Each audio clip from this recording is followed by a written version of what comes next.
Si Gilgamesh, ang maalamat na paksa ng epiko ni Gilgamesh, ay sinasabing anak ni Lugalbanda. Si Gilgamesh ay pinaniniwalaang ipinanganak sa Uruk noong mga 2700 BC. Ang epiko ni Gilgamesh ay itinuturing na pinakaunang dakilang gawa ng panitikan at inspirasyon para sa ilan sa mga kwento sa Biblia.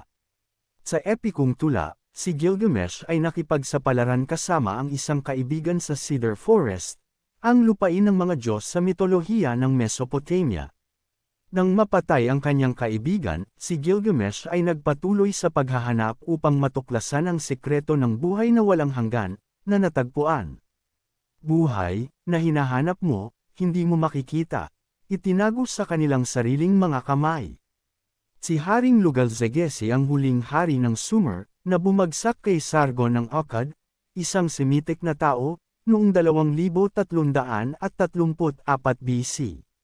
Sila ay panandaliang kaalyado, na sinakop ang lungsod ng Kish ng magkasama, ngunit ang mersenaryong Akkadian na hukbo ni Lugalzegesi ay naging tapat sa huli kay Sargon. Si Sargon at ang Akkadians ay imperyo sa mundo na may sentral na pamahalaan.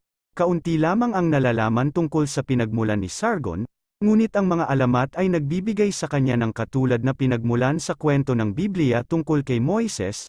Sa isang punto siya ay isang opisyal na nagtrabaho para sa hari ng Kish, at ang Akadiya ay isang lungsod na itinatag mismo ni Sargon.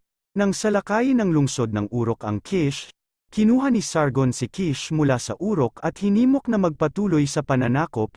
Pinalawak ni Sargon ang kanyang imperyo sa pamamagitan ng mga paraan ng militar, na nasakop ang buong Sumer at lumipat sa kung ano ngayon ang Syria.